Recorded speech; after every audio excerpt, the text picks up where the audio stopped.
Hey everybody, welcome back. I've got another video for you today, and today I wanted to talk to you about heating, aquarium heaters to be precise. Something I get questioned about all the time. How do you choose a brand of heater, what type of heater, what's a heating controller, all that kind of stuff. So I want to show you the heaters I use in my display tank down here, as well as the ones in the fish room. My heating controllers. I'll show you how to build a heating controller and talk about some of the common misconceptions that people have about how heaters work.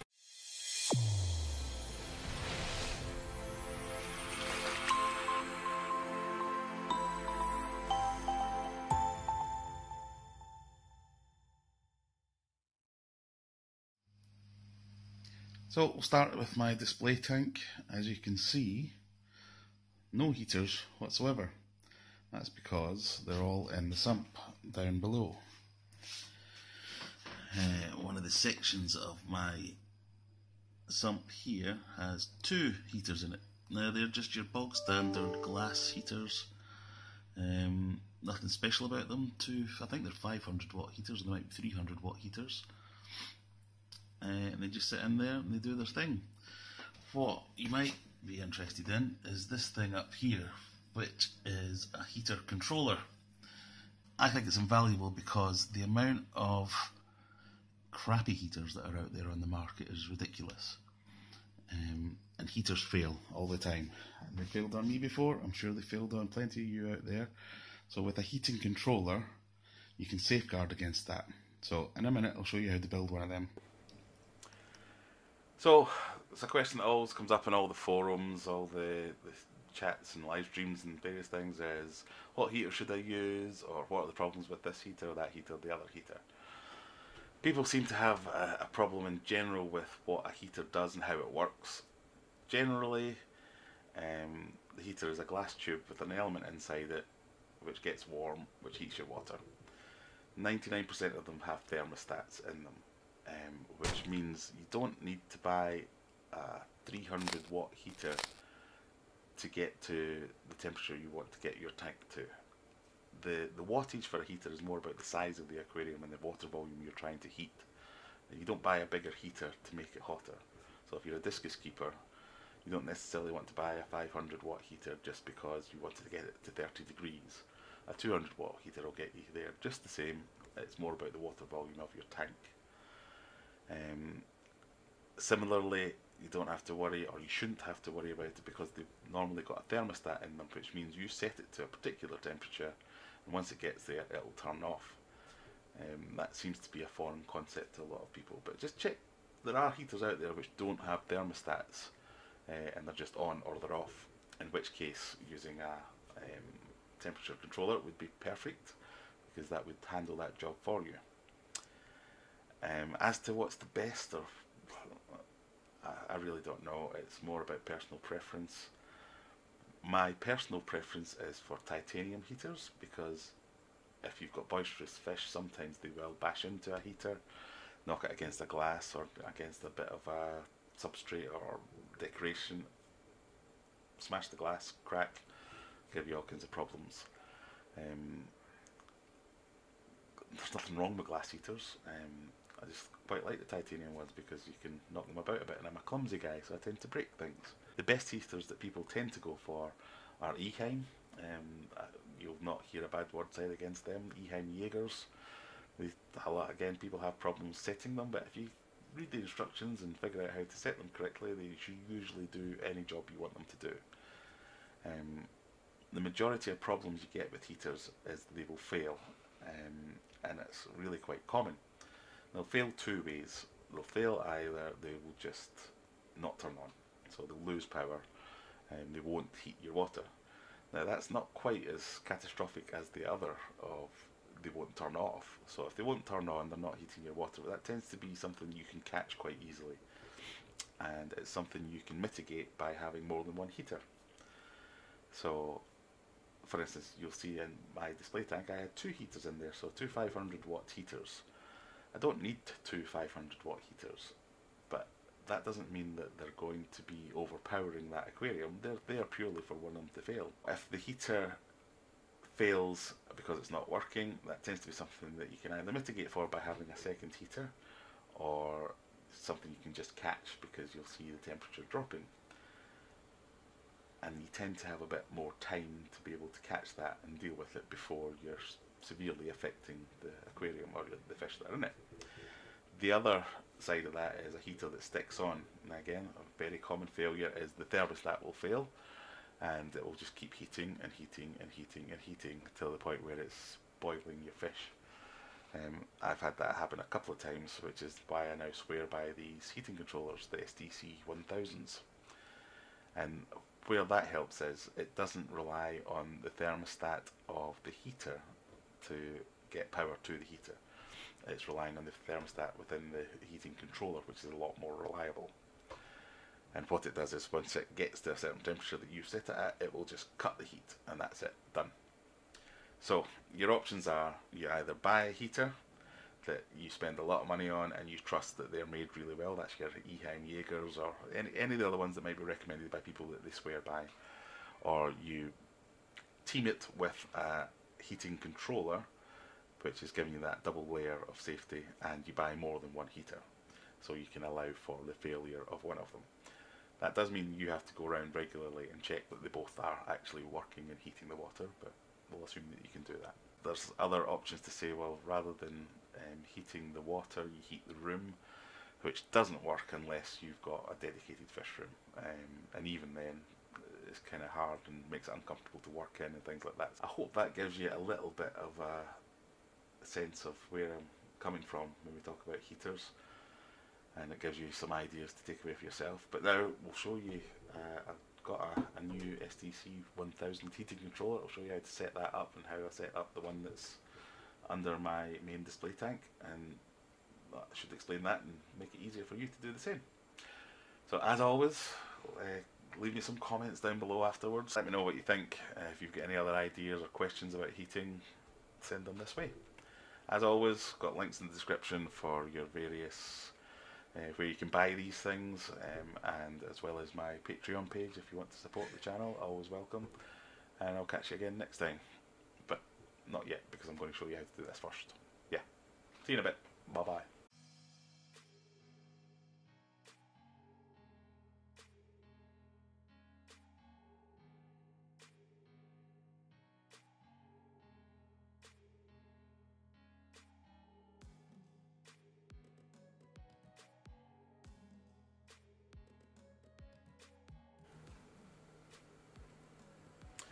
So what you get is your heater controller, which is an Elitech STC 1000. Quite often you'll see these on eBay or versions of them that don't have the Elitech section. I've always been advised to avoid them because I've seen people have problems with them. But I don't know, there's lots of Chinese knockoffs that are just as good as the real thing. But anyway, this is what you want. It comes with this unit, and you get your temperature probe. Okay, so we'll start with the project box. It's just a thing you get off Amazon, plastic box, few screws. This particular one has a weather seal in where you can push in this little rubber gasket. Sits on top.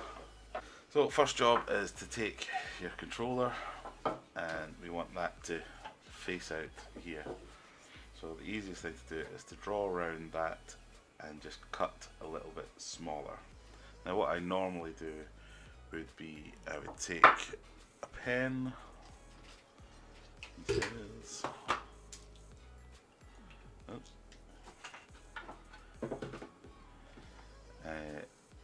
and just draw around it like so, and then drill some holes and use like a hacksaw blade or something. But for Christmas I got myself one of these little multi-tools, so I've got a cutting blade and can do that, so I shall do that now. Now you can actually take off the top plate of this, because obviously the way you secure it is you slide it in that way and then slide up these retaining clips. So if you draw around it like so, then you need to cut a little bit smaller. Or you turn it around and draw around this bit, but then you've got this little nub to contend with. So up to you. I will just use pencil work on this, sort of. So I'm going to just place it roughly where I think it should be. Get it roughly square, kind of central is best, and then just draw some pencil lines.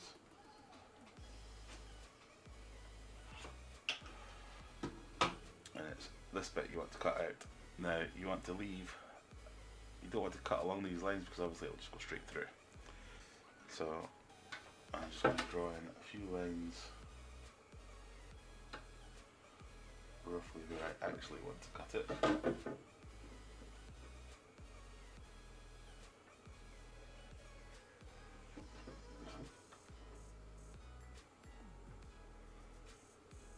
And then it's just a case of sanding it afterwards.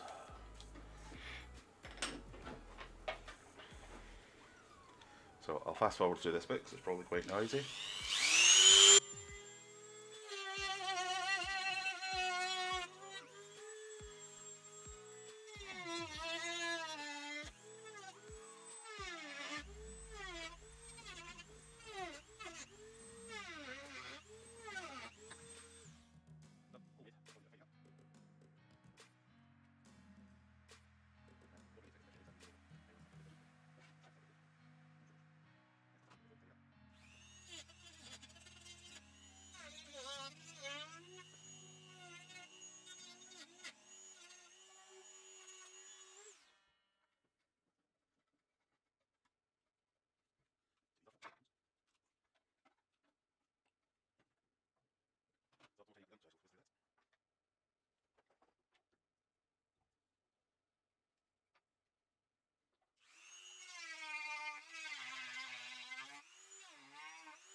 So give that a bit of a tidy up.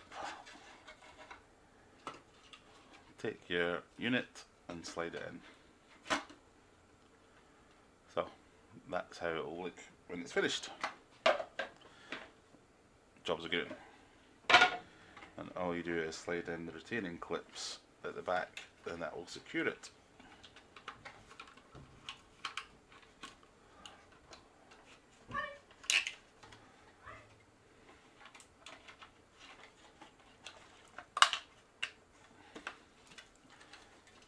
There you go. Drill a hole here. You can feed your cables through and get on with that. So let's move on to the next stage. So take your extension cord. What we're going to do here is we're going to cut this somewhere, fit it to your application of how you're going to use it. So you're going to plug your heaters into this. This is then going to go into the back of your controller unit, and then you can use the rest of the wire to plug in to the socket. So if you want to have this housed further away from this, then cut it a bit longer. That's about it. So let's get that cut. So I've cut this up now. I've also cut a few extra lengths of wire because what I like to use is a junction box, or not a junction box, a terminal thing, jiggery. I can never remember what these are called. One of these. And I will use that to feed into the back of the heater controller. So that will feed into there, and then I'll use the wires here to feed into that, which makes it a bit easier to manage. So the next step is, it doesn't really matter if your extension cord that you've got uses an earth wire or not. If it does, that's fine. If it doesn't, that's also fine. It just means if it doesn't, you've got one less thing to do later on. So, snippet, I've cut off 4 extra short lengths of wire. I just happen to have lying around, but you can just cut them, excess wire from here if you need. And then you're effectively going to join them back together again, all but the brown wire, which is the live wire. So neutral, join it together, give it a twist. If you've got an earth, join it together, give it a twist. Obviously you can solder this if you want to do it properly. And the 2 live wires are going to be separate. And to the plug side, so this side, I've also cut an extra length of wire and twisted it at one end. Hopefully this will all become a bit clearer. I'll show you the wiring diagram here. But that's what you're left with. I also like to then, I'll just tape it up here just to make it a little bit more secure. So effectively what we're going to have at this point is, if I do the exploded view, we'll have this coming out of the back of the box, which will go in here, into the terminal block, into the back of the heating controller, and then that's you done. You've also still got your temperature probe to wire in here as well. So I'll put up a picture of the wiring diagram here and let you have a look at that, and I'll go away and wire this.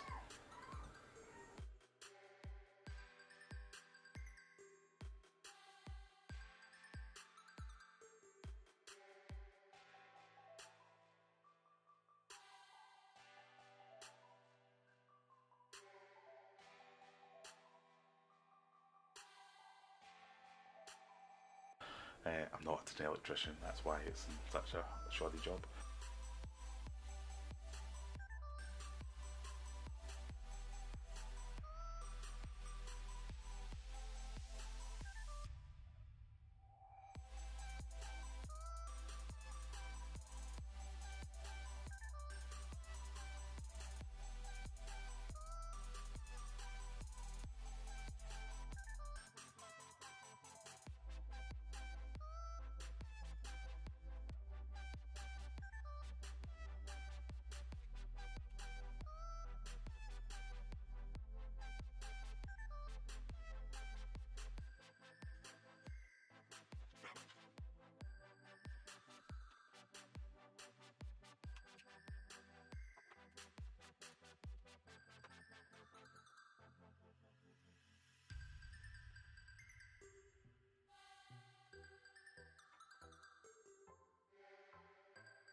Okay, so that's what it looks like now, all wired in, ready ready to go. Now obviously I've only got this set up for heating at the moment. If you wanted to fit a chiller or a fan as well, you would need to wire in these last two. But easy enough to do that as well, but I do not need that. Being too hot has never been a problem here. So that's it, and it's good to go. We're good to go. Put the lid on. Now obviously if I wanted to mount this, there are mounting holes in here, here, or you can put in extra ones down here. Whatever project box you buy, it will be fairly straightforward and obvious how to do it. But for this one, I think I'll just use this in the fish room, and it will just sit on a shelf. So it's fine as it is. We've got it all working now. What you've got in terms of calibration is there's 4 parameters. So to have a look and see what they are, you press the S key for 3 seconds, and then you get a display of F1. You can go through these. F1, 2, 3, 4. So F1 is the temperature set value, which is what you're trying to hit. F2 is the difference set. So say you set it at 30 degrees and you set the difference to 0.5 degrees. If it went 0.5 degrees over 30 or below 30, that's at what point it would kick in with whatever action. F3 is the compressor delay time, so that's an amount of time it will wait before actually kicking on whatever it's doing, so the heater or the chiller. F4 is the temperature calibration, so if this, like now this is saying it's 30.9 degrees, if it was actually 29.9 degrees, you can set it in F4. And the way to set these values is, first of all, S key for 3 seconds, again to F1, which is the temperature set value. If I want to see what it's set at now, press S again. It's currently set at 30 degrees, which is actually what I want, so that's fine. But if I wanted to change it, I would press S and an arrow key to set it to whatever I want. So let's say I want it at 29.5, and to set that I press the power key, which is a bit hokey on this one. So if I want to make sure that that's actually set that, do the same thing again, press the S key for 3 seconds, and once more to display it, and there you go, it's set at 29.5. So cycle your way through all the options and choose whatever you want it to be. And that's you're set up. And it's just a case of plugging this in and putting it where you want it to go. And there ends. Done. And there we go, that's it installed in the fish room. Looks a little bit neater than the previous attempt. So that's it, folks. Let me know what you think in the comments, and as always, like, subscribe if it's your first time here, that would be great. Check out the Patreon page and some of the links in the description. And if this is any use at all, let me know, and I'll see you next time. Bye bye.